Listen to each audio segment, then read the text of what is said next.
but I always look a mess on the internet, right? It's real life. So, but I need to come on here and talk to y'all about something. So let me let y'all get on. Come in the room because we're gonna talk about something. I gotta grab my coffee. I gotta grab my coffee. I don't know. Hopefully people aren't at work. But I'm gonna just talk because I need to get this off my chest. But let me get a drink of my coffee.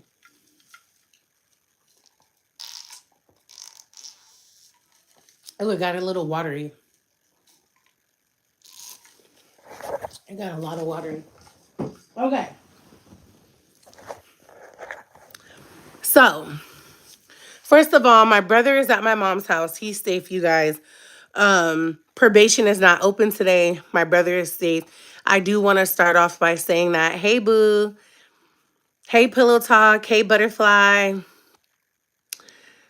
Hey, sis. Please hit a like on the way in. So, Aaron is at my brother's, you guys. I do want to start off by Aaron is at my brother's. My brother Aaron, sorry you guys, I just had a late brunch. Is at my mom's. He is safe. He's taken a shower. He came over there. My mom said that he's not giving her a hard time. He's chilling. Hey, love, welcome to the live.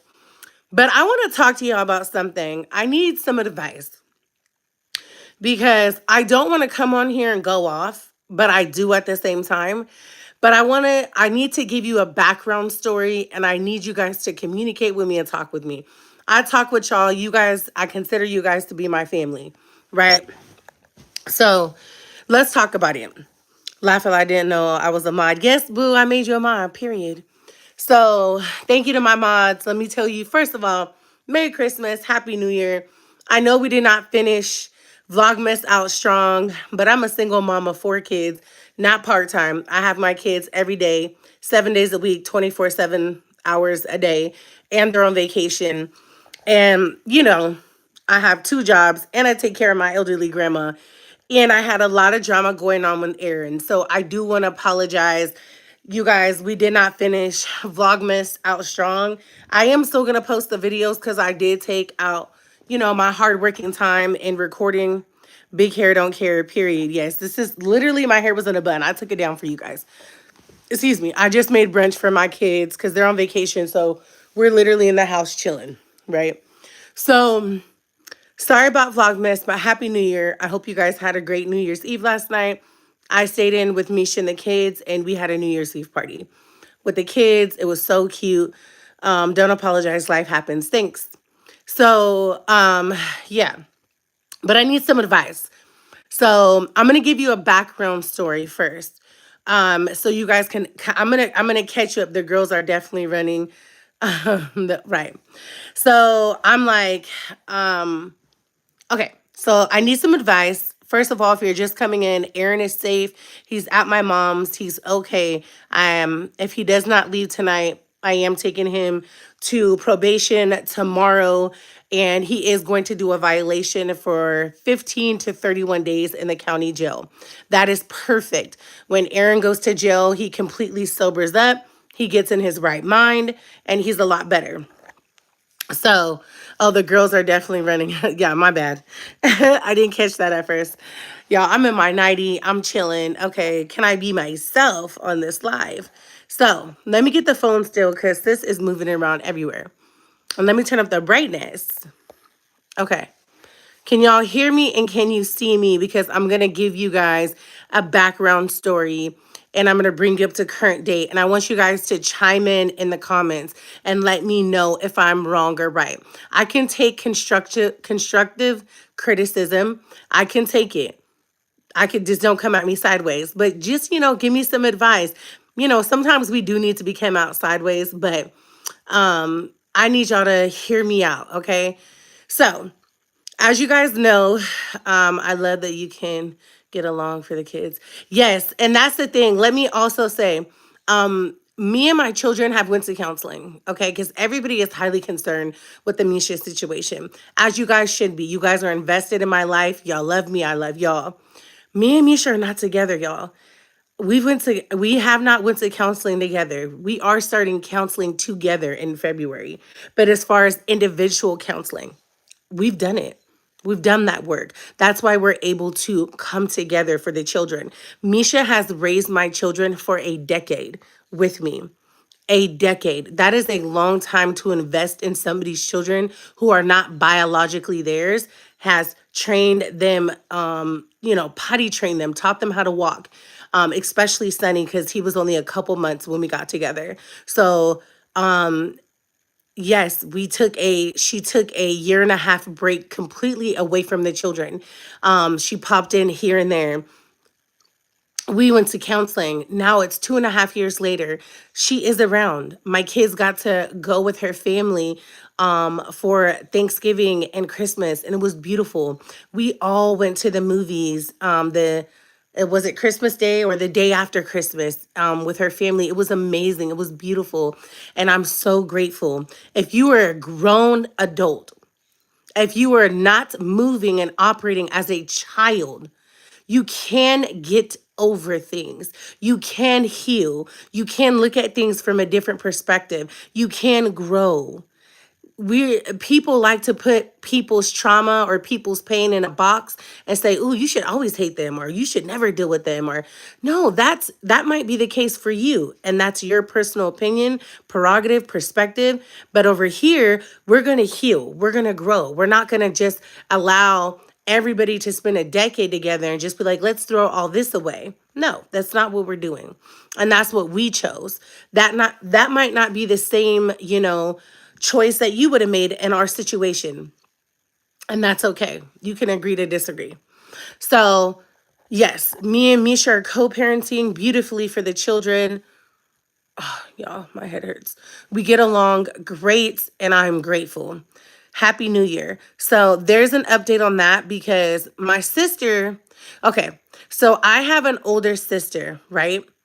She was adopted out. My mom had her, okay, so I'm gonna give you the background story. This is what I need advice on. I need some advice. I wish I had a stand in here. It's in the living room. I could stand you guys up. Sorry if it's shaking a little bit, y'all, because I'm literally holding it in my hand. So let me give you, this is what I need some advice on. If you're just coming in the comments, my brother Aaron is safe. He's at my mom's. He's okay. I need some advice.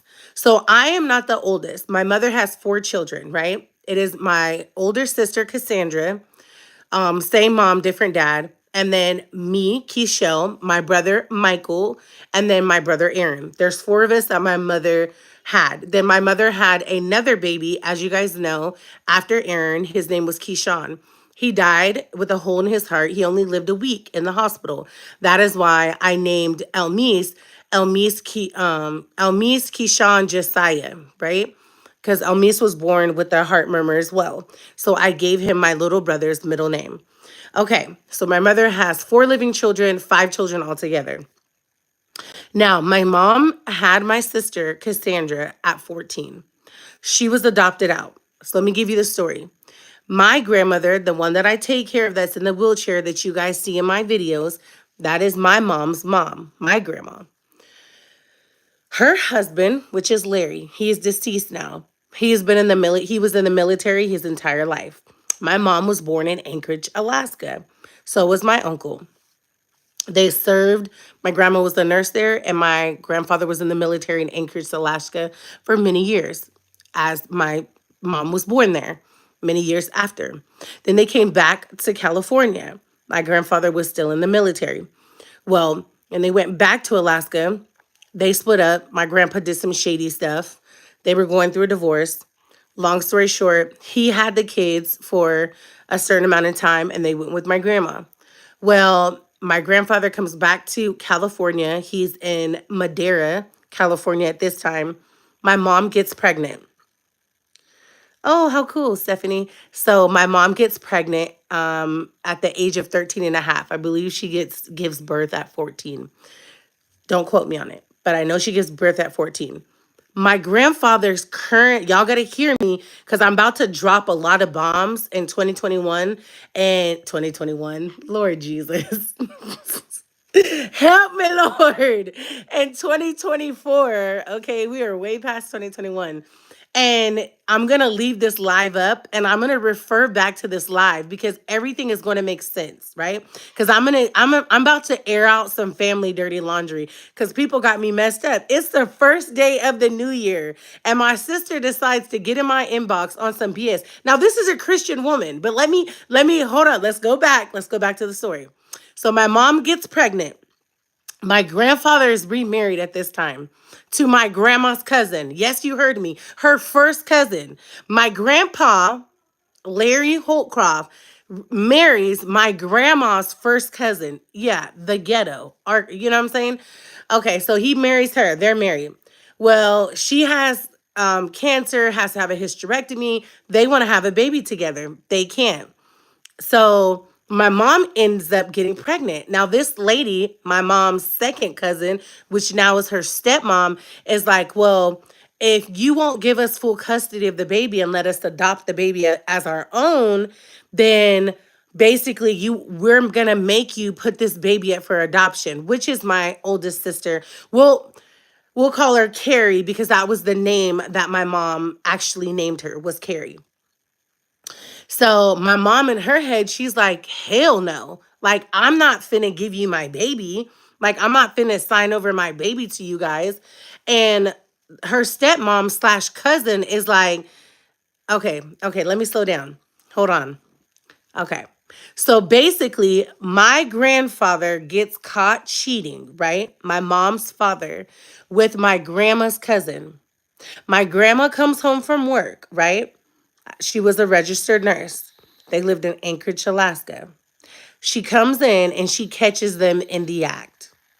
She's down there to visit my grandma. The family is, right? I don't know if it was the holidays, but all I know is they were all in Alaska. The other family members were out shopping. They was doing the do in my grandma's bed. So they stay together. My grandma leaves him. And my grandfather marries my grandma's first cousin, the ghetto, right? So fast forward, it's years later. My mom is not a kid anymore. She's pregnant. She's 13 and a half, 14. They are back in California. They live in Madera. When my grandfather finds out that my mom is pregnant, his wife is like, well, she got cancer and she had to have a double hysterectomy. So she couldn't have any more children. So she tells my mom, in order for you to stay under our roof and finish high school and do all that, you have to sign your child over to us, right? My mom is like, no, I'm not doing that. Hell no. So at this point, my grandmother and grandpa are sharing custody with my mom and my uncle, her brother, David. They're going back and forth from my mom into my grandpa. So my mom gives birth. My grandma's not even at the birth, which is my mom's mother, Donna. My mom calls her, tells her the baby's here. You know, my grandma hears her granddaughter cry in the background. They take the baby home for a month or two, right? My mom and her dad and the stepmom. And they're telling her, if you basically don't sign the baby over, we're forcing you to give this baby up for adoption because she's a minor. So that's exactly what happens. My mother was forced to give her unborn child up for adoption. So they drive out to hey, don't do that. It's broken, but that's okay. It's okay. Don't break it more. Thank you. And they drive out to LA to an adoption agency and they give the baby up for adoption. Now, at this point, when they come back to California. I'm on the phone. Okay, sticky butt. Go get a diaper. So at this point, they come back. My mom wants to have nothing to do with her father or her stepmother. So my grandma ends up getting her kids back full time and they go to live with my grandma now. Now my mom's 14 and her brother is a year older. So now they're back living with my grandmother. Couple years later, at 18, my mom gives birth to me. Thank you. And then she gives birth to Aaron. We're all Irish twins. So I'm literally born November 4th. Michael was born the next year on Halloween, and Aaron was born the next year in September. We're all 11 months apart. My mom was pregnant back to back to back to back. Okay. So, as you see, life goes on. My mom has us three. When I'm 1.5, I'm 2. Michael is 1 year old, and Aaron is a couple months. We don't need that many diapers. Put them back. Okay? Are you guys following me? Yes, you're going to have to watch the replay. So, my mom and dad drop us off at my grandma's. They tell my grandma, oh, we're going to go out of town. We'll be back. No. My parents go out of town for a month. Don't call my grandma. Don't say nothing. She hasn't heard from them. 2 months go back. No call, no nothing, hasn't heard from them. So at this point, my grandma calls Child Protective Services. They take us into custody. My grandma takes all the steps to get guardianship over us. My grandma gets guardianship over us. So from the ages of 2, 1, and a newborn, my grandma raises us three, the one you see in the wheelchair on my vlogs. My sister is nowhere in the picture. She's adopted. She's the only child. She grows up in LA. Now, when I am 21 and I'm pregnant with my oldest son, Little Mike, I have to tell you the background story so you can understand the BS I'm finna tell you. And then you guys can start giving me some advice in the comments. So, I'm gonna change my baby one-handed because that's what a mama for. You just experience, you can do that. So, basically, my sister does her ancestry, gets her adoption information, and she finds me first. She sends me this long message on Facebook saying she's my sister, yada, yada. She was adopted, which I knew about her my entire life. It wasn't no secret that I had a sister out there. I was told that she was going to be this green-eyed, light-skinned, beautiful girl that's white and Puerto Rican, right? Now, mind you, I never seen a baby picture of her because her dad was supposed to be Puerto Rican. And he's a green-eyed, beautiful man. And his children are gorgeous. So my mom is blonde hair, blue eyes. So hold on, y'all. Kind of lied because I kind of need this hand. So just keep listening as I talk. Okay, I got you, baby. So basically, help you. Okay, I don't need to help you. I need to help your booty right now, okay? So I never seen a baby picture of her. I'm just expecting her to look like this. You know, when you know you have a long lost sister, you kind of visualize what they're gonna look like, and oh, one day you'll meet. So as a kid and a teenager, I would, oh, this is what she probably looks like, and because I knew her dad, I knew what her dad looked like, and obviously I knew her mom. So I knew her name. My mom had named her Carrie. And so I knew that much about her. I didn't know anything else. Never seen a picture of her. So she finds me on Facebook, and I'm pregnant with little Mike at the time. I'm with my first baby daddy. I'm young. I had just got an apartment like a month before her finding me. Her and her parents come out. We meet for the first time. She's black. And so I'm like, oh, that's not her dad, right? There's no way. Because he's not black. So, long story short, my mom got the daddy wrong, and my mom doesn't know who her dad is, right? Still to this day. So, she was not raised with us. I know, baby. She was raised in a different environment. We were raised, okay, sorry, y'all. He has like a little rash. I know, my lover. Sorry, y'all. Yeah, you know why?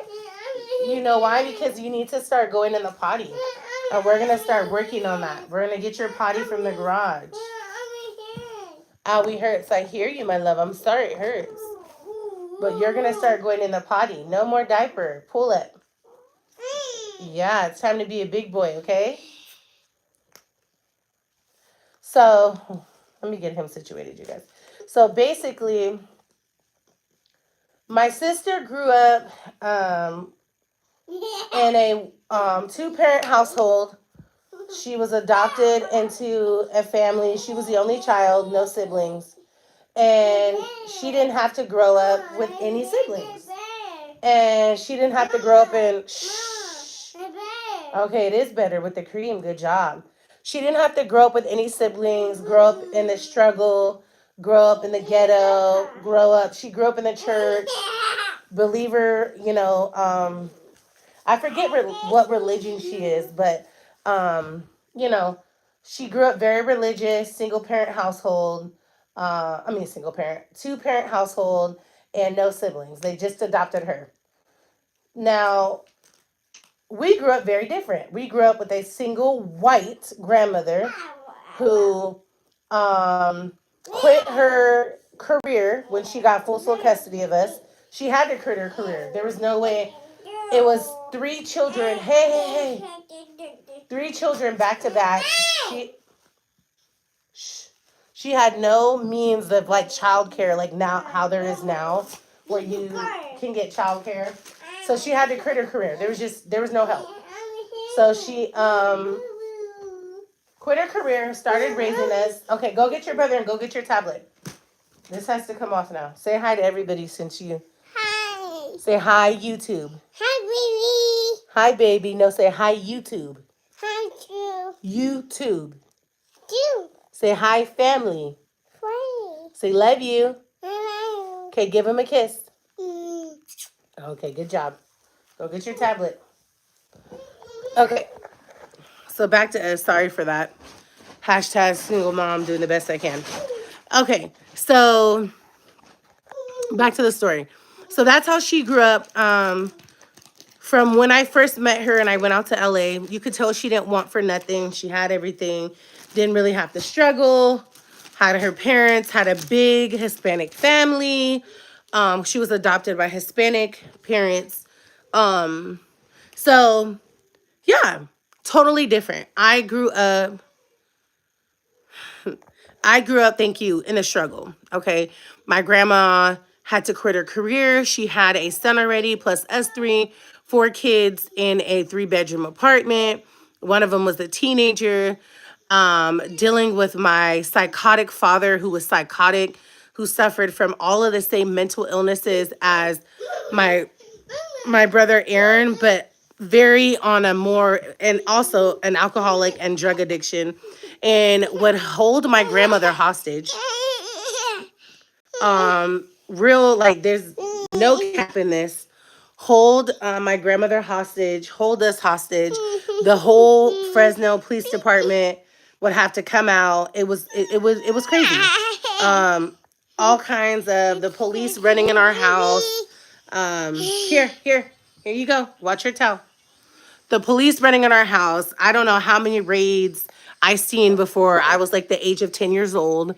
How many times I had to lay on the ground. How many times, just very traumatic situations in my childhood that I had to unfortunately grow up in.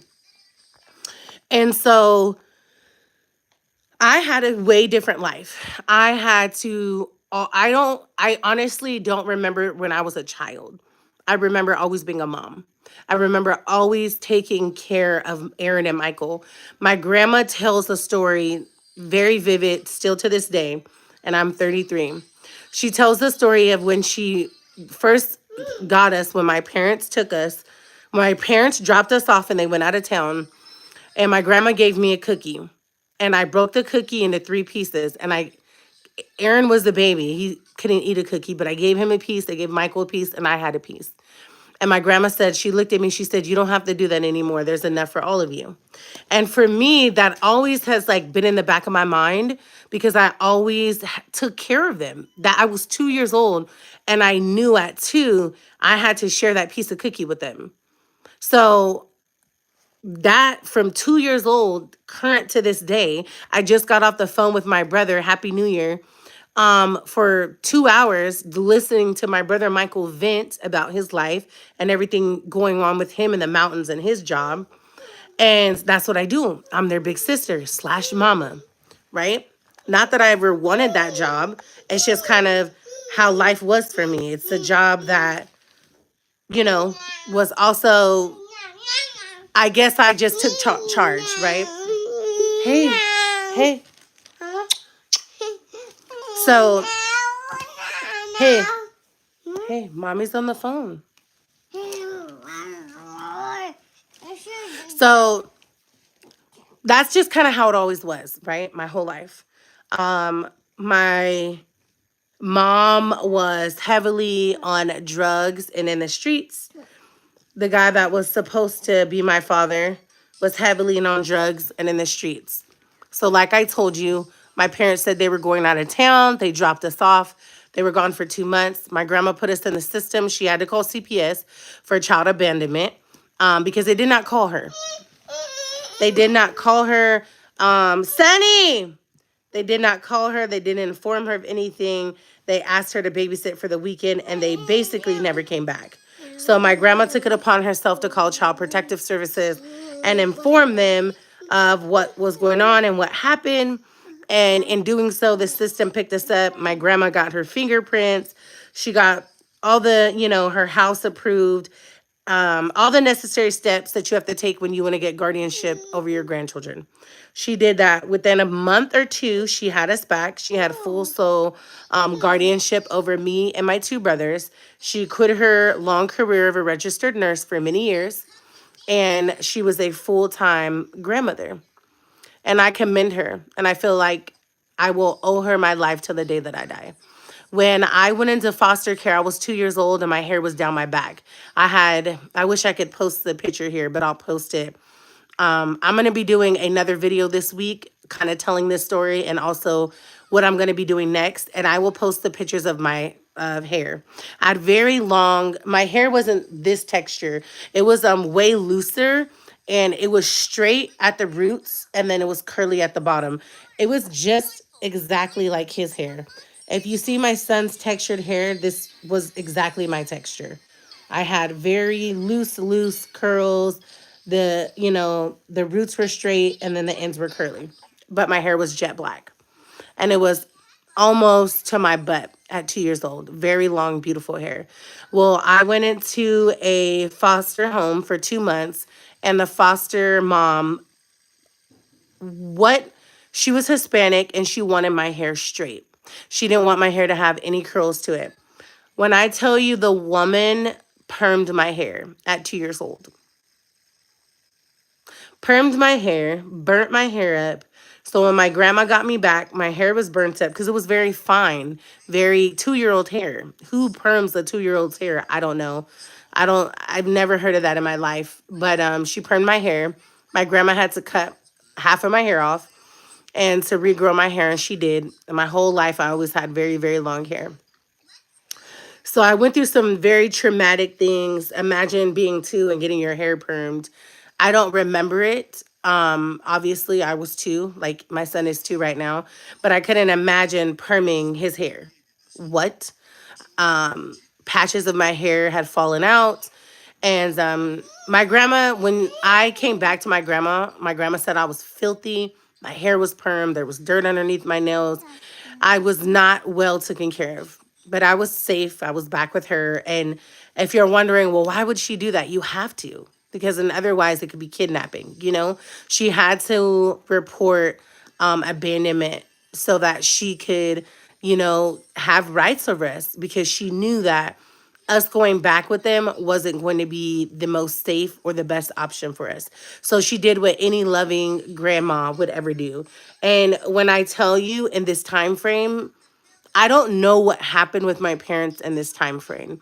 I never asked my mom. I can no longer ask my dad because he's no longer living. It's almost been 90 days since he was killed. So when I say me and my brothers had a very challenging childhood, we had a very traumatic childhood, Very. And that's not even the full story, y'all. Like, there's so much more. But like I said, I'm going to be taking this time in this new year to share something personal in my life and take you guys on a journey with me. So here's the first post, okay? And I didn't expect it to be this way. I wanted it to be a video, not a live. But my sister got at me twisted, period. And I'm giving you the background. So as she was growing up with her parents waiting for her to walk and love on her and cater to her, my parents were on dope, cooking crack in the kitchen and a motel with a kitchenette and a bed. Yeah. So we had a very, very, very different upbringing in every way possible. Every way possible. So fast forward, I'm an adult now. I'm pregnant with little Mike. I just graduated City College not too long ago. I did a year at Fresno Pacific University here in my city. Then I got pregnant, so I took a break from school. So I already had my AA and social studies, a social worker assistant, and general ed. Okay, you want me to pat you? You want to lay with mama? He's baby shark. And so this, okay. So at this point, my sister sends me the Facebook message, right? Now, my sister is a couple years older than me. My mom had me at 18 and had her at 14. So you guys can do the math. So anywho, I'm like, okay, would love to meet you. She was like, I'm going to come out to Fresno with my parents. I want to meet you. She came out to Fresno with her parents. I met her. I was completely shocked because she did not look white and Puerto Rican. I'm like, she's black. I'm like, okay, so who's her dad? That was my first, question. So from there, I go through my pregnancy. We talk here and there. We text. She comes out by herself when I have my son. She visits for a little bit. I'm not going to keep doing this, fat boy. Okay? Okay, go watch it with Sissy here. So at this point... kids are kind of bossy, y'all.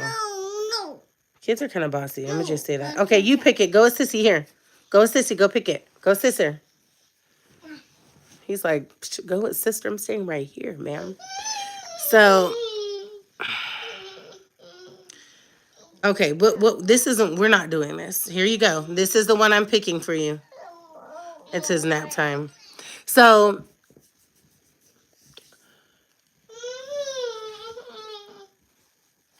in this time frame, I go to LA maybe two or three times. Her parents send me to go to LA once to visit her. Then she got pregnant. Well, she got engaged. I went out there. And then she got pregnant with my first niece. I went out there. I went out there to LA several times to visit her. I took little Mike. And then when I had Ellen, I took Ellen when they were very small. So I went out there a couple times. Now, we always had a strained relationship.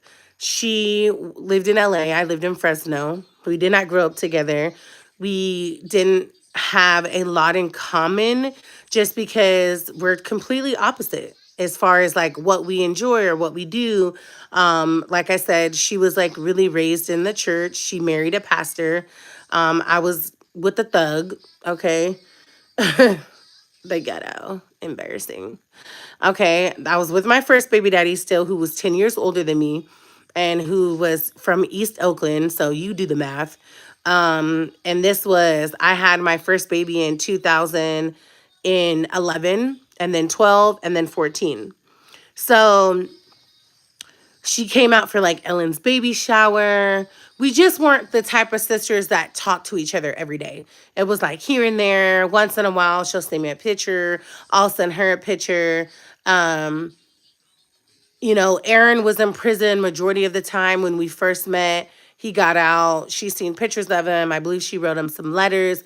We just not were tight. You know what I mean? We were not tight. We've never have been tight. And I have always been the older sister.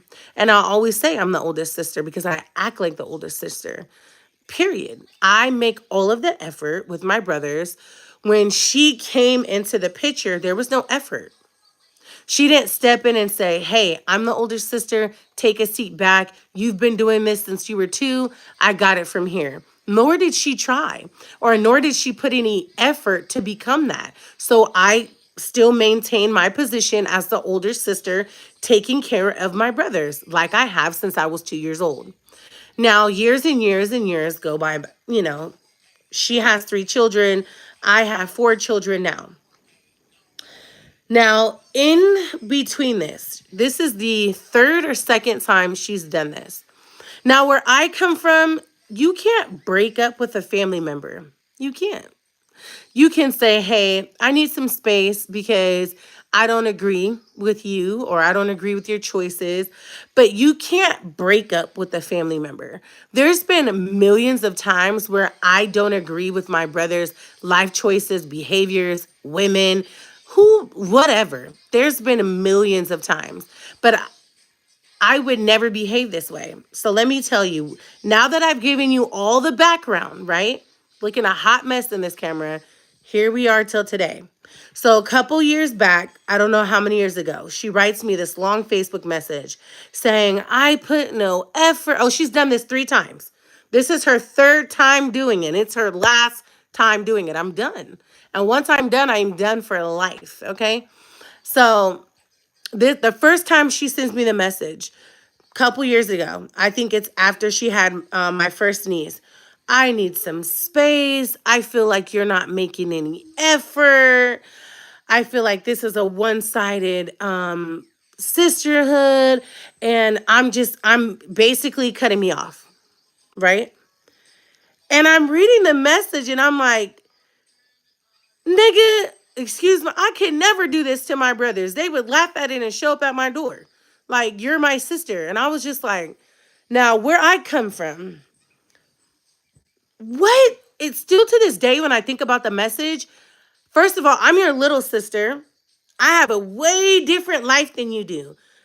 You've been married to your husband for all these years. You don't work, sis. You stay at home. You don't do shit. You don't do nothing. You're a housewife. Your husband pays all of the bills. When you first got married, you didn't have no bills. You lived at the church. They've always lived at the church because he's a pastor. What are you talking about? What do you mean? You have a lot of time on your hands. I don't. I have to work multiple jobs. I have to take care of these children. I have bills to pay. I am busy. Then I also got Aaron to take care of. Then I'm also helping with Michael and his life choices. Then I have my disabled grandmother in a wheelchair that I also take care of after I did an 8-hour shift at work. I got to take care of her before I go to work and when I get out. And it's been like this, right? Since 2011, it's 2024. This is the first day of 2024, right? So this was about, we'll say, 7 years ago when she first sent that. It's a pattern. It's a pattern. It's a pattern. She did this on Facebook. She doesn't call me like a grown ass woman and pick up a phone and have a call. Now I'm getting a little upset, but it's okay because you guys are my family. She doesn't pick up the phone and talk to me as the big sister, the grown sister, the one that didn't come from trauma, doesn't have any problems like that, is a stay-at-home wife, don't have to pay no bills. Okay, no struggle. Okay, stop playing with me. Stop playing with me. It's really like, what? So she did that.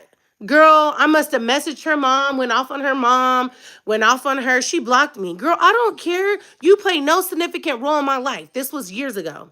Then people always come back around because they're idiots, right? They're just slow. People are just, they do things off of impulse. When they lack the emotional intelligence to communicate, let me say it again. People lack the emotional intelligence to let's say effectively communicate with somebody and say how they feel so that the other person can hear them out. What they do is they get on Facebook and they write you a message on Messenger and they say, yada, yada. This is what she does years ago. So then a couple years pass by, and then here she comes. She unblocks me. She sends me a message saying, I'm so sorry. I shouldn't have handled it that way. Oh my gosh, I shouldn't have done that. And I hope you can forgive me. I love you, and I'm sorry. And when she first did it, I always told my grandma, when people make impulse decisions like that, and then I'm not the person. Once I'm done with you, it's until I take my last breath. And there's a couple people like that in my life that you have done too much and I could never speak to you again. Unless God and Jesus was like, okay, then I'm going to respect that because I respect, my Lord and Savior. But I didn't say anything to her. I didn't message her. I didn't text her after I said what I said to her mama and to her friends and let them know, well, get this message to your sister, since she sent me the message and then blocked me. Very immature, but you're the oldest sister. You have more education and you come from a different background and you weren't raised with domestic violence and drugs and needles from crack or crack pipes on the coffee table. When CPS put me from my grandma's house and I was 2 years old, I told them what a crack pipe was because my parents did crack. Are you kidding me? But I'm the one that can effectively communicate. I'm the one that don't lack intelligence when it comes to communicating like an adult, right? Emotional intelligence. I can let you know, I don't like when you do that. And it kind of upsets me. Can we work on that in the new year? No, no, no, no, no, no. So she comes back around. Okay, she apologizes on Facebook again, not a phone call, like a grown adult. And I accept because I have a big heart and I know that she doesn't come from where I come from. And her parents lacked and didn't teach her a lot of shit in life. And so that ain't her fault. So I gave her some grace and I let her back in my life. Then she does it again. Then she does it again. On Facebook again, sends me this message saying, I just feel like you don't respond to my texts, and I feel like this is a one-sided friendship and sisterhood, and I don't appreciate it, and it really hurts my feelings. Girl, I'm out here fighting life. I don't have welfare, Section 8. I'm out here busting my butt to keep a roof over my kids' head. I'm out here fighting my baby daddy because I was in DV and nobody knew about it. Nobody knew he was beating me upside my head. While you telling me I lack communication with you, I'm being beat, pregnant. I'm having remotes thrown at my head, little heaters thrown at me, pregnant. I'm calling the police. They're not taking him to jail. He's breaking my cell phones, but I lack communication? Are you kidding me? Sorry for yelling at y'all. But while you're just living this happy-go-lucky life, no bills, stay-at-home mom, you live in LA, you're not lacking nothing. Like, what? You're not being abused. What? You don't have to pay no bills. What? Instead of telling me what I'm not doing, asking, maybe you should be the big sister and you should cultivate that kind of relationship with me where I feel comfortable to even share it with you that I'm being abused, right? So when she does find out I'm being abused, she's aware. I tell her because I try to leave my baby daddy when I first got pregnant with Ellen and it didn't work. He refused to leave. Like I said, my baby daddy is 10 years older than me. It was hard to get away from him. And I didn't get away from him until Sunny was 3 months old. Well, July, August, September, October, November. Sunny was 4 months old and my baby daddy went to prison for 5 years for domestic violence. Okay, that's when I got away from my baby daddy. Then I was a 24-year-old young girl with 3 children by myself. All his income was gone. He was in jail, and I had to figure it out all by myself. Do you think my sister thought, well, let me come out and help my sister? Well, you live in LA. You live 4 hours away. Let me come and help her because she's going through a very difficult time. But that time we weren't talking because she blocked me because I wasn't communicating. She felt like it was a one-sided relationship. Girl, fight for my life. What? My mom's in the streets on dope. My grandma's having knee surgery, going through all kinds of stuff. There was nobody to help me. There was nobody for me to reach out to and say, oh my gosh, please help me. I need to get out this relationship, but I don't know the steps to take because I'm young and I had 3 kids back to back and I'm scared and yada yada. No, I figured it out myself and I got it done. And then I rose above and I became better. Okay? Then when I get with Misha, she unblocks me. I'm giving you guys the background because I'm so freaking livid and I'm done. I will never talk to her again, ever in life. You are dead to me because I know you're probably watching this video. And I'm done. Girl, my daddy just got ran over by 2 cars 90 days ago. Stop. Ooh, stop. If she was here, I would deck her in her face.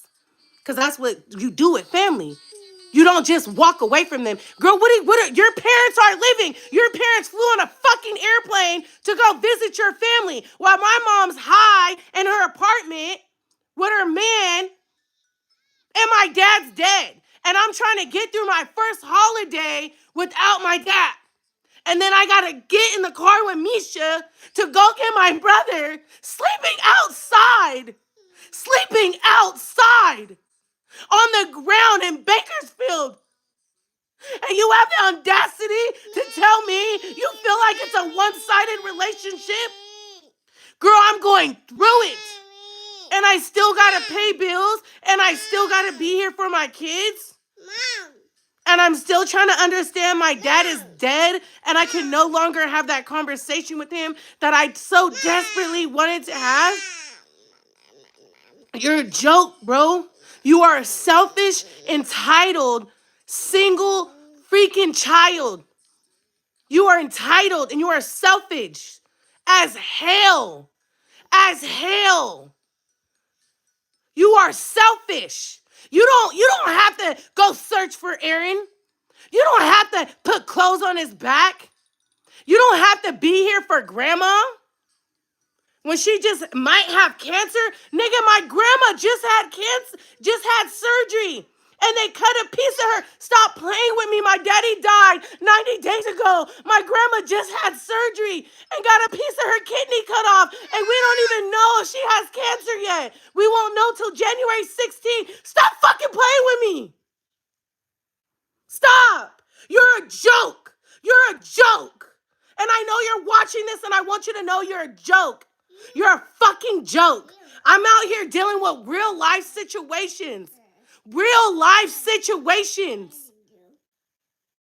While you are dealing with nothing but your husband and your kids having a lovely fucking Christmas that your parents probably bought for you and your kids while I busted my ass at 2 jobs and I bought my kids iPhones and laptops and TVs. Stop playing with me. Stop playing with me. Stop playing with me.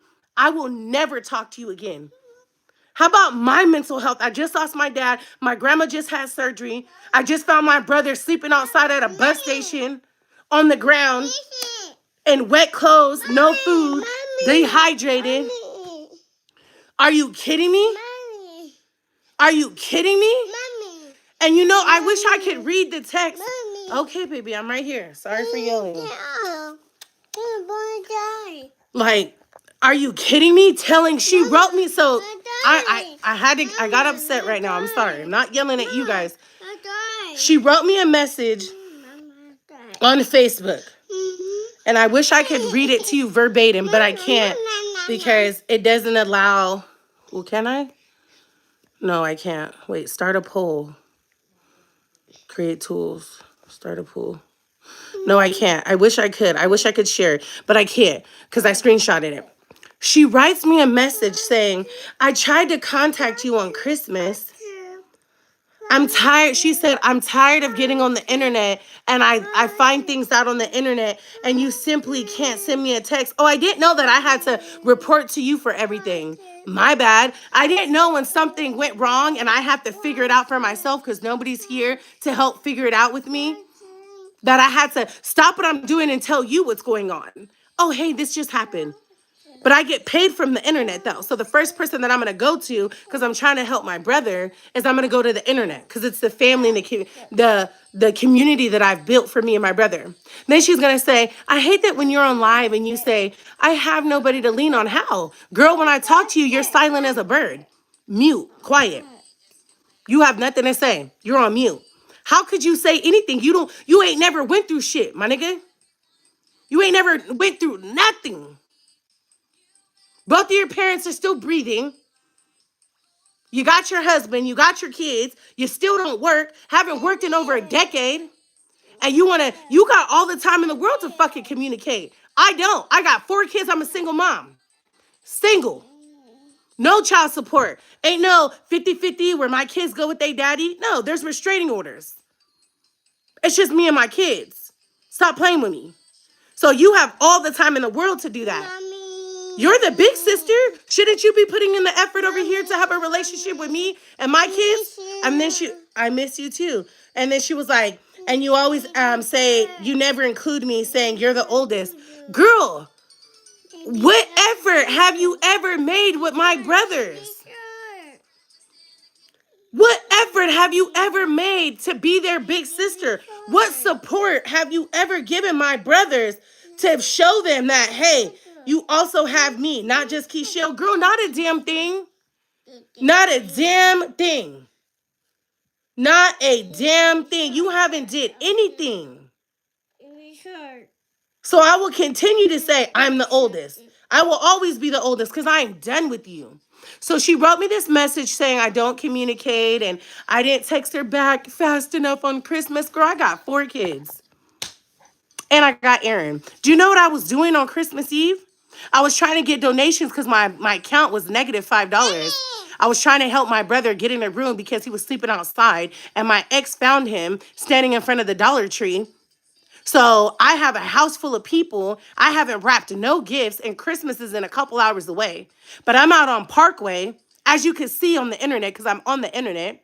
I finally get enough money, get my brother a room, get him something to eat. I leave and come home, shower, and I stay up all night wrapping everything. Doing cookies with my kids and Misha. The next day, we all sleep in. We don't have Christmas till the afternoon. And you're mad because I don't text you back? Girl, get a grip. Get a grip. People are out here. Life is lifing with them. I didn't text nobody back for days because I was trying to be in the moment with my kids. Do you know how hard I worked to give my kids the best Christmas they've ever had in their life? They told me that was the best Christmas they ever had. I got them everything off of their list and more. And it felt so good. It felt so good. So I was soaking it in with my kids. Sorry you weren't at the top of the list to text back Merry Christmas. Maybe you should understand that because if you were on the live and you seen me on YouTube with Erin the night before, would let you know she's tired. I didn't spend Christmas Eve with my kids that night I had to come home late and do all that with my kids. I was out with Erin. You know what I'm saying? So that was one of her issues. She feels like it's one-sided. She also said, and I know you're lying. I know you're back with Misha. You and Misha are together, so don't even think about lying to me. I know you guys are in a relationship. Girl, get the fuck out of here. And excuse my language, y'all. I am hot. I am hot. Don't come to me on New Year's Day with bullshit, girl. Keep your ass in South Dakota. Don't ever talk to me again. Do not. I'm done. You sent me this is your 3rd time sending this to me since I met you when I was 21 and I'm 33. And then you block me. Girl, bye. Don't ever talk to me again in life. Period, point blank. At this point, if you're the big sister, then you should. She said, well, maybe I should have made more effort when I lived in LA. Yeah, you should have because you didn't. You're a liar at that. I'm sitting in the hospital. I just gave birth to Elmise. I didn't ask her to come help me or come save me because I save myself. It's what I do. I'm my own Superman. Period, point blank. I got a cape, a couple of them. She's like, oh, you're going through so much, little sister. The day you get out, I'm getting on the Amtrak and I'm going to come out there for a week and I'm going to clean your apartment and I'm going to cook for you and I'm going to do all this. And I want you to feel like you're not alone, and whatever baby stuff isn't put together, I'm going to put it together for you.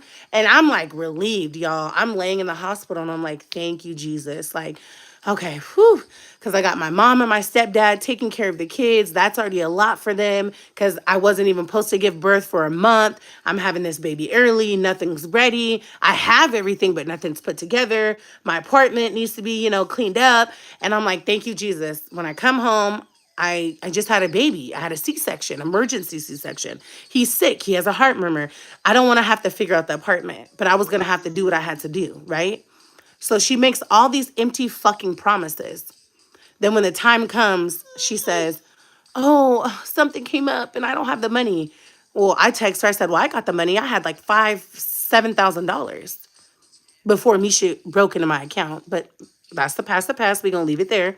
But I had some money. I could have sent it to her. And she didn't reply back. I'll send for you to get on the Amtrak. No problem. She didn't reply back. Well, I said, well, are you going to come at another time then? If you can't come right now, if it's not a good time for you and your family, well, come at another time. She never came. The first time she's seen Elmise, I drove up there with all 4 of my kids by myself up the Grapevine. I came for the whole day and I stayed the whole day and I drove back. That was how she seen Elmise the first time. You think she drove out here 4 hours away to come see her nephew? 4 hours away. No. So after I just went through everything that I went through, and it was all online, I was crying. I was a mess. I was in shambles. I was shattered. Life had humbled me in ways that I didn't even think I could be humbled. And if you wanted to be a big sister, that's when you fucking step in. But you didn't. Nobody did. God picked me back up. And the internet, my internet family, was there for me. Period, point blank. So she also said, I'm a liar and I'm back with Misha and she doesn't agree with the relationship and I better tread lightly because she doesn't trust her. Okay. Well, I'm not back with Misha. Misha doesn't live here, baby. Misha's not here. Misha lives at her sister's house. We are not together at all. I'm sorry that people have such a hard time understanding people can heal, get counseling, and coexist for children. I don't understand. That is your trauma. Don't put your trauma on me. Don't put your perspective on me because you can't grow and get counseling. And then at one person that broke you, we broke each other. We hurt each other, me and Misha. And now we can be around each other. She can stay the night. We can have holidays together. It took 2.5 years to get here. And I'm very proud of our progress. But we are not together. And Misha do not live here. This is my townhouse that I paid to move, $7,000 to move here. I paid a double deposit by myself. How about that? Oh, when I don't have time, I moved here in October. I paid $7,000 to move here, a double deposit and first month's rent. Then I had 2 birthdays in the same month. I posted the videos, my son Michael's birthday party and Elmise's. That was at $1,200 each of their parties. Stop playing with me. The next month it was my birthday and Ellen's, and I gave her a $1,500 birthday party. And then the following month was Christmas, and I spent $3,000. I bust my butt in real life. In real life, I bust my ass to give my kids a life that I used to dream of. You know what I got on my birthday? 96-cent cheeseburgers from McDonald's and a homemade cake for my grandma because that's all we could afford. And I was happy and I was blessed. But I used to dream of having the things that my kids have. And I'm giving it to them. And I'm giving them the love that I never had. One day I'll give them a 2-parent household again. Because they deserve that. And that's on God's timing, not mine. I'm not rushing it, and I ain't looking for nobody. I am single and celibate, and it's going to stay that way until God himself says, he's all right, go ahead. Ain't no point of rushing no relationships over here. I got a lot to do for my brother this year and a lot to do for myself. But what you're not going to do is come on my new year the first thing in the afternoon and send me a long go. You don't even have the decency. Who raised you? The decency to pick up a phone and to just to communicate with me and say, hey, I feel like this. I don't like this. I am grown, y'all. I am grown. I am educated. I am not somebody out here fumbling life in the bag. I fumble relationships. I don't pick the best partners, but in life, I make it happen without the government, without anybody helping me, without a child support check. I make it happen. Period. Period. So what you're not going to do is make me feel bad because I got to go to 2 jobs every day. And then I also got to make sure that I'm at all my kids' sportings on Friday because they all played basketball and wrestling. And I'm running back and forth to the games. And then on the weekend, I'm taking care of my grandma because she just had a major surgery and she had a piece of her kidney cut off. And, oh, I'm sorry, I don't have time to take you back right now, but when I get a second, I will. Oh, sorry that I put the internet and going live before texting you. Maybe because we don't have a relationship. And maybe because when I do talk to you and I have confided in you, you sit on the phone and all you hear is crickets because you won't have nothing to say because you ain't been through shit. So what could you say to me? You can't give me any advice. What advice could you give me? Because you've never given me any that's, that I could really pick up and be like, ooh, that girl, stop. And so I told you guys the whole story. It's been an hour. If you've been on here the hour and if you heard my whole rant, if you feel like saying anything in the comments, this is your time. I know I said a lot. But what I'm not going to do, you can't, yes, I am not, I don't deal with my sister. Whatever she sees on the internet, she sees on the internet, y'all. I don't ask her for nothing. I don't borrow shit from her. The last time, I never borrowed or asked shit from her my entire life. One time, when I thought I was going to leave my baby daddy, I asked her to ask her parents for $100 and I would pay them back. They sent me $100. She, I've, I've never asked her for anything. That was in 2012. It's 2024. I've never asked her for anything. She's never came to my rescue. She's never popped up. She's never did none of that shit. I'm an active sister. I am active in my brother's life. I am there for them. They know that my door's open. I will love them. I will feed them. If they want to get their life together, I will be here. I will always be in their life. Yes, I have boundaries. How about you just have boundaries with me instead of cutting me off? Because what the fuck can I do to you? Girl, you live in South Dakota. You live in South Dakota and I live in Fresno, California. What? What? I really personally believe that people get their feelings hurt or people are very sensitive. And when they get their feelings hurt, they act off of impulse. And then they really don't think things through. If you're the big sister, right? Because she's technically the oldest, but we were not raised together. And we come from two different cloths and two different walks of life. Still to this day. Still to this day. I have to provide for my children. I have to work very hard to live in the neighborhood that I live in, to drive the car that I drive, to give my kids iPhones. I have to work hard. Nothing has been handed to me or given to me. So, my sister sent me that message and told me that she wishes me the best for 2024, but she's not going to be dealing with me. Dealing with me how, girl? I don't even call your phone. I maybe talk to her once or twice a month. And sometimes we don't even talk on the phone for months. We just text or we use social media. And people fail to realize that when children don't grow up together, right? And they try to build relationships as adults because parents or the adults in their life failed them and they weren't able to have those bonds or connections. A relationship has to be cultivated. Work is involved. You have to get to know each other, spend time. You've never done that, girl. I remember her being so jealous that her dad, like, she's once the only child, and her dad, like, liked me and we got along. And I mean, she would, you could see it in her face, girl. She didn't want to share her dad. And I'm like, girl, I'm already grown with 2 kids.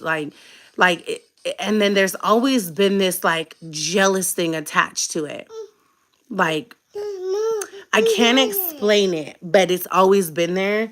And the people around me that have like witnessed her and know, about her and our relationship, they've always told me our relationship our relationship will never work because um your sister has like an undertone jealousy of you. And so, y'all, I'm glad I got that out. I really am. I really am. I needed to get that off my chest. And if y'all don't got no advice, that's totally fine. If you rewatch this video in its entirety and you want to leave a comment, that's cool. But that's her third time doing that. And I will never give her. I bought it with my money. Say, okay, mama. Here you go. He was like, no, mine. So I will never give her access to my life again. And no, me and Misha are not back together. We're not. I don't know. People are not accustomed to people healing and doing the work. We're not together, but we were together for 10 years. The chemistry's still there. The love is still there. But we are just friends. That is it. My kids love her. She has raised my kids since they were literally 2, 3, and a baby. And my kids are on their way to being 13, 12, and 10. She has invested a whole decade of her life and their life. And we have together with her family. So those things don't just go away. I understand that a lot of people don't have the capacity to do the work or to even want to. And that's okay. But for me, I refuse to let 10 years of a connection go down the drain where we can't even be friends. And so, yes, we are very much friends. And yes, she is in the children's life and we've done the work. But no, we are not together. And if we ever got back together, y'all would be the first to know because me and Misha would sit down in a chair with the camera and we would go live and we would talk to you guys because you guys are my family. And I don't see me not participating on YouTube. I'm still going to continue my YouTube career and building my channel. Very much so this year. So, unfortunately, we had to start the year off with that. But I'm not mad at it, but now you're out the way, sis. Go live your life. Your easy life with your husband and your children, and you don't have to clock in nowhere. Because we don't have the same life, baby girl. And you couldn't survive 24 hours in my shoes. You would be somewhere in a hospital with a straitjacket on. We are not built the same. And that's okay. That is okay. But don't ever come back in my inbox, Cassandra. Don't ever call me again. I am done. You don't have the wherewithal, the emotional intelligence, the capacity, the empathy. I lost my dad 90 days ago. My grandma just had a major surgery. The only person that I have in my life that I love and count on who means the world to me, my grandmother. Literally love her with everything inside of me. We don't know what is wrong with her. We will not know until January 16th when we have her appointment. Some of the blood work is back. Blood work is back, but not all of it. Not the results aren't back yet. They've tested it 3 times. They've tested it twice. They're testing everything for the 3rd round.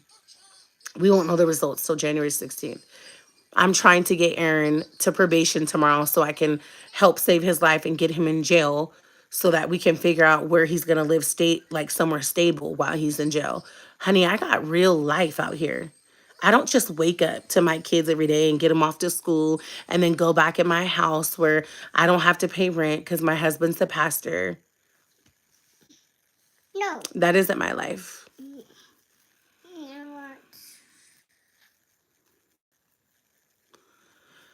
And you know what? Anything can be worked through, but she's a repeated offender.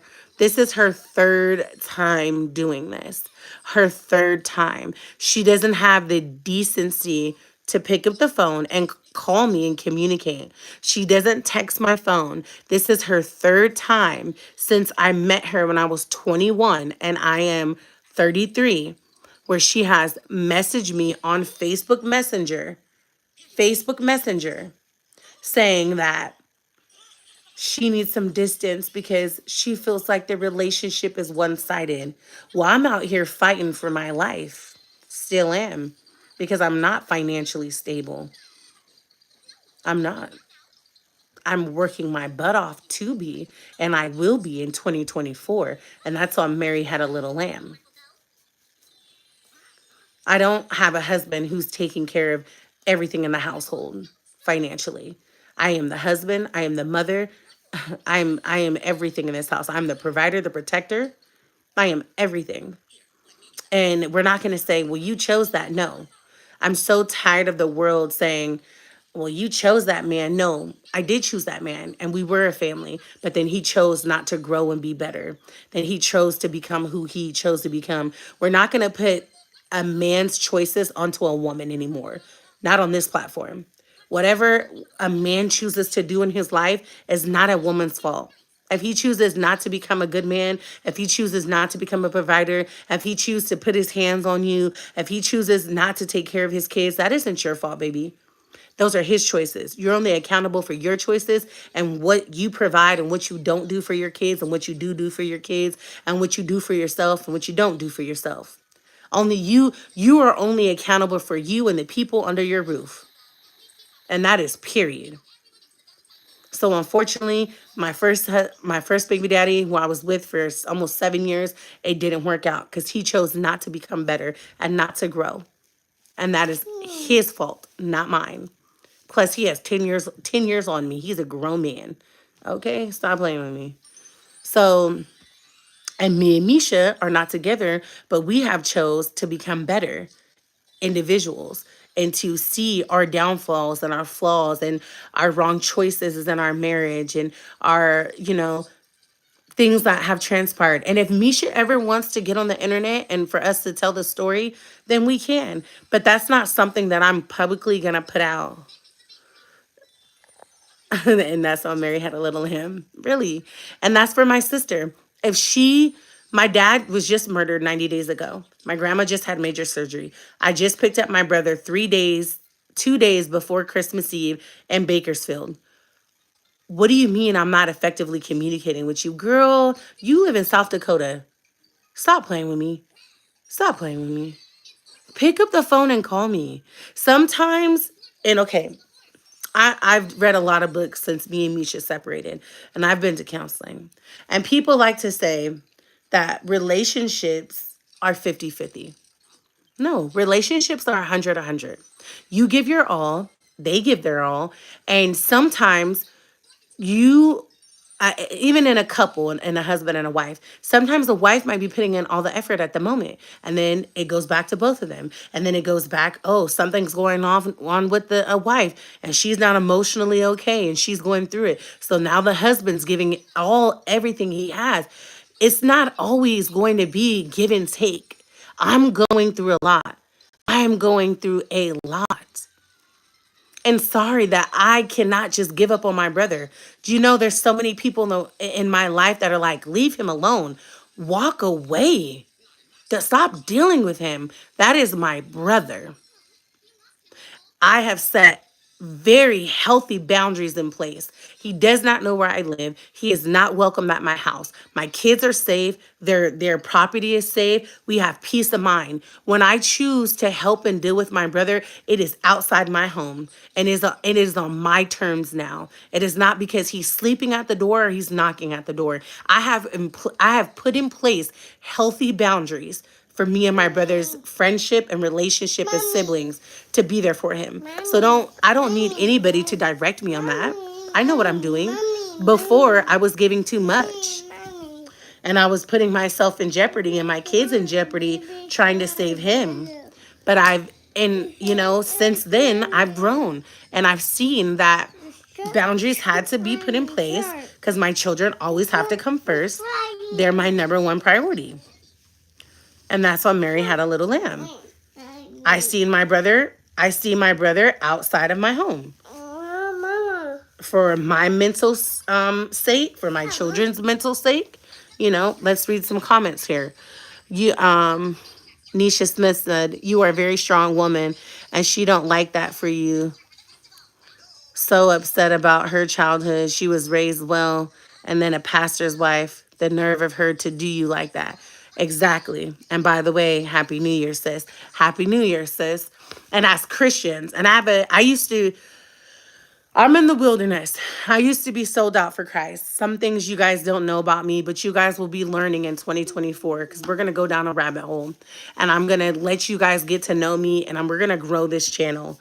And we're going to figure out what this channel is exactly going to be about because I am going to have a separate channel this year that's just going to be for me and not include the kids.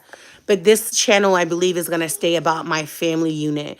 So everybody in my family, my grandma, my mom, my brothers, all of us together. And I think that this is going to be the channel for that. But I'm not sure yet. We'll keep you guys updated. But as a Christian, because I once was a sold out Christian, absolutely. I was completely celibate. I was saved, sanctified, and filled with the Holy Ghost, and I spoke in tongues. I didn't cuss, listen to secular music. I didn't date. I was under a covenant. I went to Cornerstone Church in Fresno, California. You can Google me. You can look it up. You can go to the website. You can go to the church, and you can ask them if they know Kiki Brown, and they'll say, absolutely. She was a part of our youth ministry for many years. She was a leader. I was. I was saved at 14 years old. I was in a relationship with a boy that was older than me. He was a grown man. And now, obviously, I realized that he was a pedophile, but I didn't know then. And I got saved and I served the Lord until I was almost 21 years old. And I did not sleep with anybody. And I was in a covenant with the church where you cannot date or talk to boys or be alone with boys. I was sold out for Jesus Christ. I was on my way to becoming a pastor. And that is the truth. And you can look it up and you can go to the church and ask them. Okay? If you don't believe me, you can ask my grandma. I was saved. And one thing I know, that if God commands us in his word to forgive, to be patient, it says that love is patient, love is kind. The way that my sister has behaved with those messages on Messenger, on Facebook, without I've never done nothing to this girl. I've never loaned money. I don't loan money from nobody. I get it out the mud. I get it by myself. So, no, somebody just messaged me and said, are me and Misha together? Me and Misha aren't together. I guess it's hard because you guys see us in videos and laughing and taking pictures. Y'all, we were married for almost a decade. We're still married right now. Our divorce is not final. That was my lover since I was a young in my 20s, y'all. That the connection is still there, but we are just friends. Misha don't live here. She comes every other weekend and she sees her kids. And when she gets her own place, she'll get the kids and you guys will see less of her because they'll be at her house. But no, we are not. And if we ever do get back together, I will announce it because I'm not hiding my relationship. I will announce it to you guys. We will announce it. And I promise you guys this, and you guys can hold me to it. If me and Misha ever get back together, We will do a sit down video explaining everything that happened, and we will give you guys the truth, and we will be vulnerable with you, and we will post that video, and we will go live and talk to you. But no, if you don't see that video of me and Misha, we ain't together. Cause I will have a video for y'all. I will not just be like, oh, we're back together. No, I won't do you guys like that. But no. Okay. Let's clarify that. Me and Misha are together. That's a hater vibe, so much jealous vibes. That's crazy. She needs to act like the big sister and not act like she's the little sister. She needs prayer from the pastor's husband. Okay. Sounds childish and mature on her part. Right. So back to me being saved, sanctified, and filled with the Holy Ghost. That's not how you maneuver. You cannot have unforgiveness in your heart. You cannot have hate in your heart. God commands us to love, to forgive. If God forgives you 7 times 70, who are you to be angry? Who, yes, you can have distance between people, but I ain't did nothing to that girl, y'all. I ain't didn't. When I tell you I don't bother her, I don't text her. I don't call her. I'm busy. I have 4 children. I'm a single mother. If I get on this internet, I couldn't even finish Vlogmas because I had so much going on around me. I got the videos. I got the content. But is it posted? Did I end strong? No. But I think I kind of did because I did a lot of lives. And I think if I count all the lives and I count all the videos, I actually did Vlogmas. So I'm going to give myself a little grace. Because if you count all the live videos, I'm pretty sure there's 31 videos. But I couldn't finish the way that I wanted to. And I feel like, I couldn't do it again. But life be life, and y'all. And the internet isn't my number one source of income. Y'all, I made $100 on YouTube. That's it. That's enough to pay my PG&E. My PG&E bill was $68. That's it. Okay. And you don't get it till January. And all I'm going to do with that $100 that I get in January is I'm going to get my brother a room or get him hygiene and some shoes. Like, I have to really go hard, and y'all got to really watch the videos to even make $1,000 on YouTube. Like, come on now, you know? So I have to work for my money. Hopefully this year I will be able to make a good amount of money on YouTube. Hey, be careful with those blinds. Um, yeah, Nana Shark. Oh, you gotta find your baby shark. So I just, hey Kim. So I just feel like, you know what? Her being the Christian, that the pastor's wife, she didn't, and if you take into consideration what I've been through in the last 90 days, my dad's gone in September. We had his memorial service in October. That was so hard. My grandma goes through a major surgery right before Christmas. She's bedbound. My brother's missing. We hadn't seen him for almost 60 days. Me and Misha find him in Bakersfield, literally sleeping on the ground in wet clothes, dehydrated, hadn't eaten, high as the kite, in a very manic state. That is what I've been through in the last 90 days. And you're going to have the audacity to tell me that you feel like this relationship is one-sided. Girl, you don't have to deal with half of the things that I deal with in my life. Have several seats, because I'm done. You don't have the respect or the compassion to pick up a phone and call me and have the conversation on the phone. Sis, you, for the 3rd time, because this is the 3rd time she's done this, you send me a message on Messenger. You're pathetic. You're pathetic. You are weak. And I'm going to stand on that, because I would never. If I say I love somebody, I'm going to pick up a phone and I'm going to have a real conversation with you. It might hurt. We might cry. We might yell at each other. But that's what you do when you love somebody.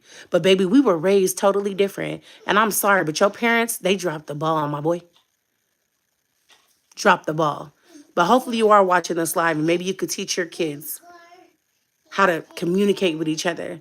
Because I'm pretty sure you wouldn't want your kids to send their sibling a message on Messenger saying, I'm cutting you off in 2024 because I feel like I'm making all the effort. Girl, you're the oldest. Who do you think makes the effort with me and my brothers? Let's break that down right now. Me. I'm the oldest. I make the effort. because I'm the oldest. That's what a big sister does. What you doing? What you need? You all right? You haven't called me. You okay? You're the oldest. You have you're the only, you have the only child syndrome. You think the world revolves around you, baby? It don't. And what I'm about to say, I'm not wishing this on your parents, but one day your parents won't be here. One day your parents won't be here. And yeah, they might leave you their $1 million house and their retirement money. But what you won't have is everybody around you. Nobody will be related to you but your kids. You won't have me and my kids. You won't have my brothers and their kids. You won't have my mom or my grandma. You'll have you, your husband, and your kids. And just know that. And I don't care if you pick up the phone one day and say, I am sorry, doesn't get it, baby. I will not allow you to do that to me for a fourth time. Live your life, and I wish you the best. But baby, we are cut from two different cloths. And I would never, on God's green earth, ever get at anybody in my family like that. I have a sister right now that is off her rocker, my oldest sister, on my daddy's side. And I love her dearly. And I don't care what she does or how she talks about me or what she says. I will never, ever in life message my sister on Messenger, on Facebook, and say the things that you've said to me 3 times, baby girl, because I wasn't raised like that. I will politely back away from my sister and I will give her space because she's my older sister, so I'm going to respect her on my daddy's side. And that's just how it goes. That's just what you do. I'm not toxic. I don't do nothing to you. I don't ask for nothing. Quiet as it kept, you've asked me to borrow money multiple times. But I'm a single mom with 4 kids, and you got a husband. You only got 3 kids. And you don't pay rent because the house belongs to the church. What? Girl, you haven't worked in over a decade. You haven't clocked into anybody's establishment. And that's a blessing. But I'm over here real, and I'm in real life. I'm not in fairy tale land. I'm not in la la land. I'm not in none of that shit. I'm in the midst of real life where I have addicts around me that I have boundaries with, but I'm choosing to love from a distance. I would never send them a message saying, well, you're a drug addict. So you know what? I have to cut you off in 2024. Why do you got to announce that you're cutting somebody off? We're grown, baby. You're almost 40. You're pushing 40. You just silently back away and you deal with people the way that you see fit, the way that you want to. Stop. You got to grow up. I don't know what's going on in your life, but baby, seek some help. Seek some help. Get some therapy. Seek some help. That's what you got to do, because the way that you communicate how you feel and the way that you communicate when you feel like the next person, or let's just say me, is not putting enough effort into a sisterhood and you cut them off because of that, you're weird. And I got to tell you that you're weird and you need help. That's weird. Anybody can see if they log on to YouTube and watch my videos that this woman, this single woman of 4 children, is doing the best that she can. I don't hide nothing from you guys. I show y'all my real life. Whether it's good, bad, or ugly, y'all get the real deal over here. The real deal. It's not sugar coated. I don't come on here as a facade or pretend to be somebody I'm not. Who I show up as is who I am in real life. If you pulled up at my house right now, that I'm going to talk to you the same way I'm talking to you through this camera. I am sweet, loving. I love hard. And if I love you, I'll fight for you to the end of the earth. And I will do anything in my power for you. But a relationship has to be cultivated. A relationship has to be built up. Time has to be spent. Girl, you haven't invested enough time in me. And you're the big sister. Girl, stop playing. And it's a joke at this point. Okay, let's go to the comments. She's unhappy. Okay, why is she talking? Did she reach out to you about your dad passing away? Did she ever say sorry for your loss? Did she cry when you cried about the passing? Did she reach out in facts? I mean, I'm going to just say this. If my sister's dad died and my sister went to her mom in San Diego, I would be on the next flight out. Do you think when my dad was killed, my sister was on the next flight out? No. Stop. Girl, when have you showed up for me? I really would like, because I know she's watching, I would love for her to chime in. When have you showed up for me as the big sister? What have you done so significantly in my life where I can be like, wow, you showed up? Ooh. Stop. Never. Quit it. She's unhappy in her life, so she had to take it out on somebody outside of her circle who won't call her out in front of the people that think she's a better person than she really is.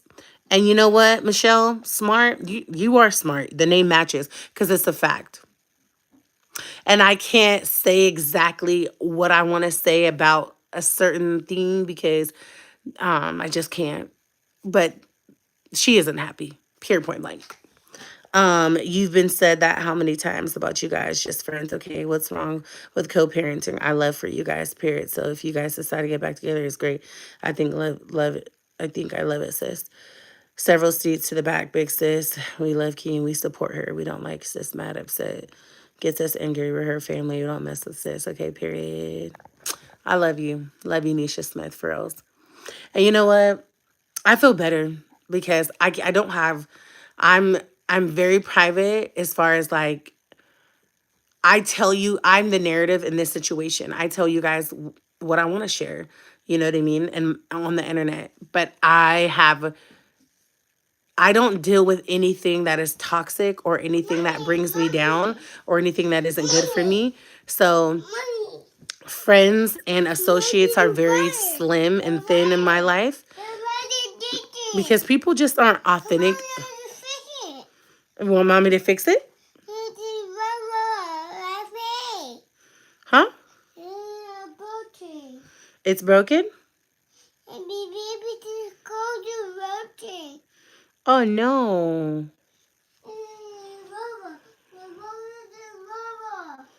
I know. We can't clean today though. We can't clean tomorrow because it's the first. So yeah, and I'm gonna just tell you right now, that is my mom's daughter. My sister acts just like my mom.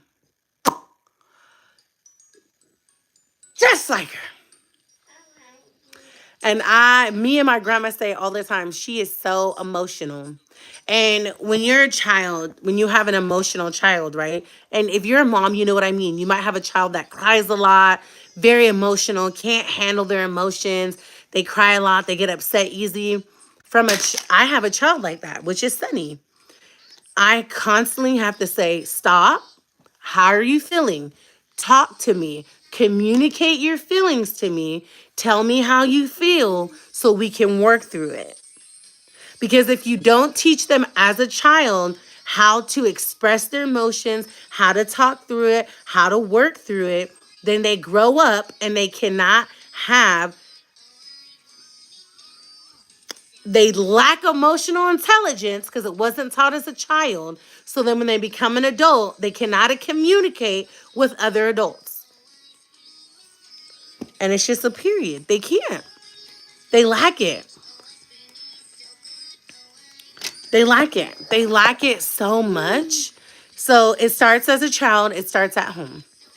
And my sister lacks it. And it is what it is. Hopefully one day she can figure it out. You want me to fix it? This baby is so smart, y'all. He brought me the car.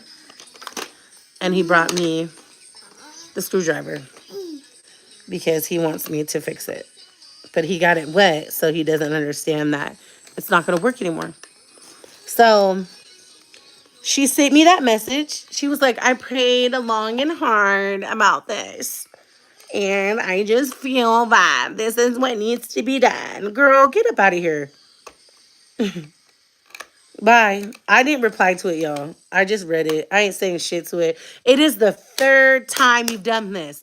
Bye. Hasta la vega.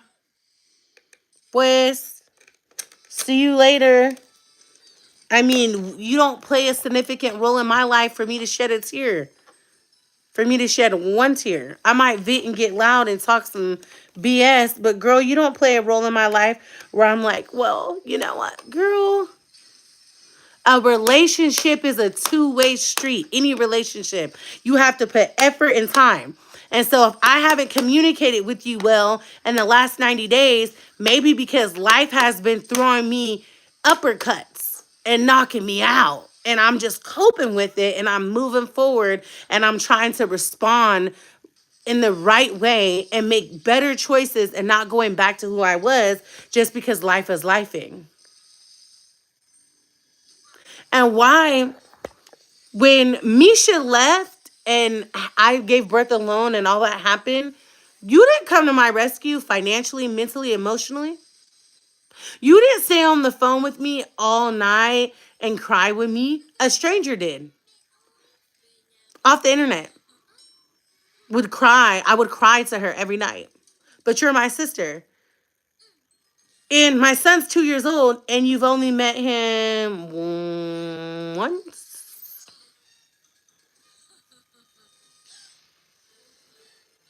Once or twice? Girl, stop. You haven't made any effort, and you're the big sister.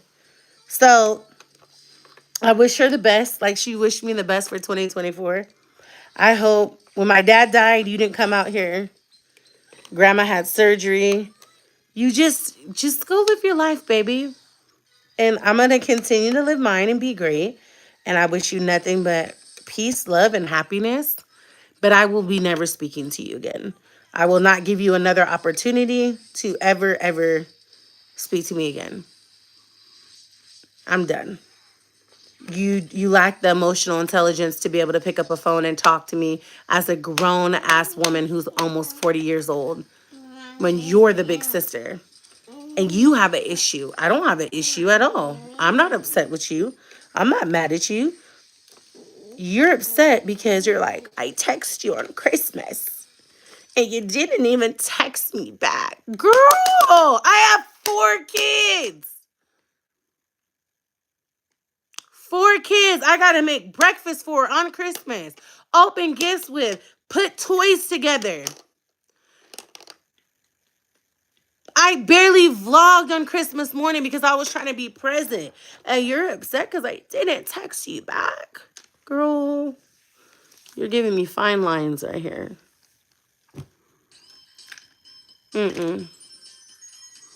So, sayonara. Okay? And, no, we can't come back from this. I told myself, if you ever did it again, when I let you back in my life again, and every time she's done this, the first 2 times she's done this, she's always came back. I'm sorry. I will never do that again. I can't. I should have never did that. I'm the big sister. She always comes. I have the screenshots to prove it. I should never done that. I handled it totally wrong. And, please forgive me. I am so sorry. Girl, get your sorry ass away from me.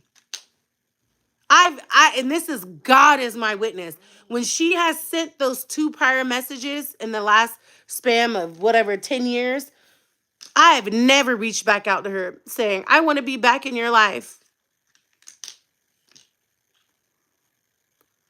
I want to be back in your life. I need you. I've never done that, ever. When somebody sends me a bogus message like that, like she has for the 3rd time, I am not the I'm a Scorpio. I will not reach back out. Bye. See you later. Sayonara. She's the one that, I'm sorry. I behaved wrong. That wasn't Christian like. I've never been the one to try to reconnect with her. And this time, because she will, whenever God deals with her, and God will tell her, because you're a Christian, right? You hear God's voice. You're filled with the Holy Ghost. When God deals with you and tells you you're wrong and you're out of pocket, Do not come to my inbox with nothing. Let God. I'm going to let God handle you. I'm going to let God handle you. And be careful because I'm one of God's anointed. So I'm just in the wilderness. I'm just backsliding. Trust and believe that. And I've done nothing to you. Not a damn thing. Period. You're in survival mode, Key, so protect your peace. God is removing her from your life. And that's what I really believe. Because I didn't wake up texting nobody today saying, I ain't dealing with you no more. Girl, I'm 33. I just feel like at this big age of 33, I'm not messaging nobody, you guys, telling them I'm not dealing with them. It's embarrassing. You just move on in peace. You don't have to inform anybody. And if anybody on here doesn't know that, let me tell you, just move on. Yeah. You don't have to inform anybody that you're no longer dealing with them. It's 2024. Just move in peace with the Lord. That's all you had to do. We don't have to inform anybody we're cutting them off. No. Cut me off. Thank you. And God gave you the scissors. Thank you, Jesus. You know what I'm saying? Because I am in survival mode. And I do got a lot going on. But it's not like a lot going on where I can't handle it. No, because I have boundaries. And I can, some days I handle it. And some days I'm like, today I'm not doing it. I'll get back to it tomorrow. Because guess what? My mental health and my peace come first. So I don't want to say, oh, this is such a bad way to start the year. No, it's not. It's actually a good way because in 2024, girl, you are out of my life. And you did it. You could never say that I've cut you off. But I can say you've cut me off 3 times. And what I will say is you'll never have another chance. Never in life will you have another chance to say anything to me. If looks could kill, baby. Okay? So we've been on here for 100 minutes. And I said a lot. And trust me, I have way more to say. Oh, it's coming. You guys are about to see some videos. You guys are about to go on this journey with me. I don't want to say it too soon, but it's going to be interesting. And you guys might be a little shocked, but that's okay. I think I do that a lot. It won't be a 4th time, and that's right. You know what, sis? Let me go ahead and mod you because you've been here and you rock it with me and I rock with you and it's unconditional. So, sis Smith, I made you a mod. So welcome to the mod family. We love you. And you know what?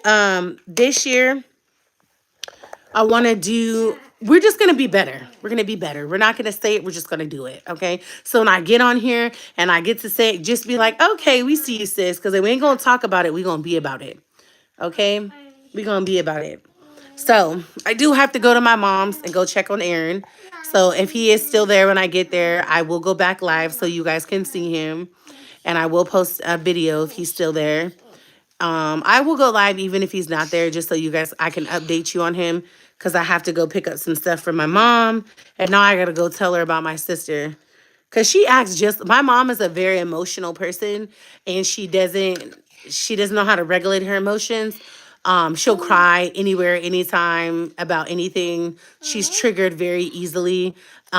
She has a lot of unhealed trauma. And my sister, even though my mom did not raise her and was never in her life and still isn't in her life, genetics are real because she acts just like my mom. And I love my mom, no matter what her choices are in life. She did bring me to this earth. I don't respect some of her choices or do I agree with them, but I love her and I will respect her as a human being. But they act just the same. Just the same, except my mom, we have a different relationship, and my mom will tell you if she was sitting here right me that I've taught her. If she was sitting here right here next to me, I've taught my mom a lot, and I've been by her side, and I don't judge her, but I will let her know when I don't agree with her, and I will communicate with her, but I won't just cut her off. But she'll feel the distance, and I don't need to announce it to her because she knows that her choices are the reason why.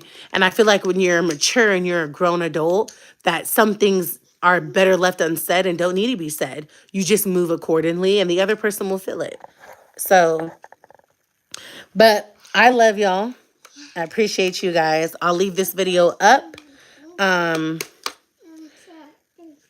I'm waiting on my ancestry DNA kit to get here. And when it does get here, I am going to inform you guys of so much more. But we are going to be getting a DNA test for myself. So, but Happy New Year to you as well. Can you say Happy New Year? All done? You fixed it? Oh, you're so smart, baby. Yes, it is yours. Happy New Year. I love you guys. I appreciate you guys.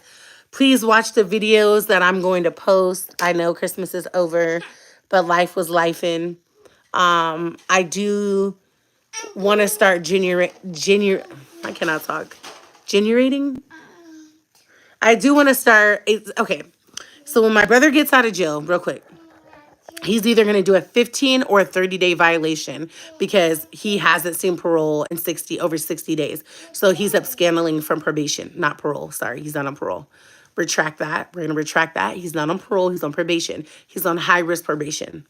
So he will have to do a violation because when you fail to show up to probation for your meetings, then they put a warrant out for your arrest and you have to do a violation. So Aaron is going to have to do a violation in the county jail for 15 to 31 days. In that time, I want to raise enough money. I'm going to post content. I'm going to go live so that my February YouTube check, right? I need to make $1,200. $1,200 gives Aaron 35 days with a roof over his head. So if I can generate, you guys know what word I'm trying to say, but I can't get it out for some reason. I'm tongue-tied. Generate that much income from YouTube in order he can get food stamps, but if I can generate $1,500, $1,200 to $1,500 from YouTube, that will give him a studio hotel with a kitchenette. It has a full refrigerator, a stove, a microwave. It has two stove tops, like where he can cook on, a microwave. It comes with the air fryer, a shower, a bed, a small kitchen table, and a couch. And he'll have heating and cooling. He won't be in the ghetto. He won't be surrounded by drug addicts on Parkway. He'll be in a nicer area. I can come and check on him every day. He won't be far from my house, and he'll be safe. I want to raise this money. I'm not sure if I'm going to start a GoFundMe or what exactly I'm going to do, but I need for him to have a place to go to when he exits the county jail. The biggest problem is his homelessness. If we can fix the homelessness for 30 days, that will enable me to get him on the medication because every morning I can show up with the key, unlock it, and distribute his medication to him and feed him. So when I make breakfast for my kids, I can make him a plate, take him in the morning because it's going to be like 10 minutes from my house. Take him breakfast and take his medication. Once Aaron is on his medication for at least 15 days, it will regulate him. But the thing is, right when he goes to the county jail, he has to be sober. There's no drugs there. And they put him on his medication. So when he gets out, he'll be okay after the violation. But what happens is he has nowhere to go. So I need to figure out how I can raise this money so that I can get him this. It's like a studio hotel. It's really dope. It's perfect for him. And there's even a washer and dryer there. You know, he can wash his clothes. He can feel a little independent. It will really help. And I'm praying it will help. I'm believing. I always am very optimistic when it comes to my brother because I'm believing for him to be whole again. And so I will figure out how I'm going to do this. We are dropping merch the first week of February. We are dropping our t-shirts. So I love y'all. I'm thankful. I got to get ready. Got to get to my mom's. She's waiting on me. I know I said a lot. We watched the video. Thank you for 2023, sticking by my side through everything, losing my dad, my brother Aaron, just life. I love my internet family, all 60 of you guys on here. If you guys don't mind, hit a like. It doesn't bite. I always say that, hit a like, it don't bite. And we'll see you guys in the next video. Okay, Happy New Year. And I hope that this New Year is everything that you envision it to be. I am making my vision board and I want to go on live with you guys tomorrow when I put it all together. So tomorrow evening at 6 o'clock, set your notifications. We're going live. If you haven't made a vision board, let's do it together. Tomorrow at 6 p.m., let's make a vision board together. I'm going to do mine. I have everything in my phone. I'm going to go to Walmart tomorrow and print it out, and I'm going to make my vision board. And I would love for you guys to make it with me and just be here in the room with me, and we can set some goals and intentions for 2024.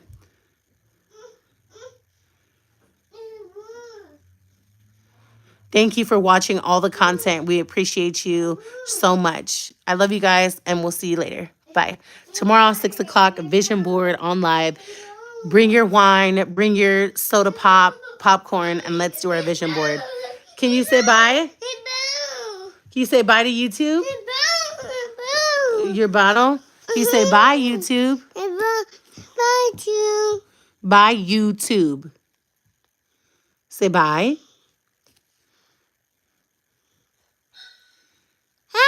Say bye-bye. Bye-bye. Love you. I love you. Give a kiss. Mwah. Mwah. I love you.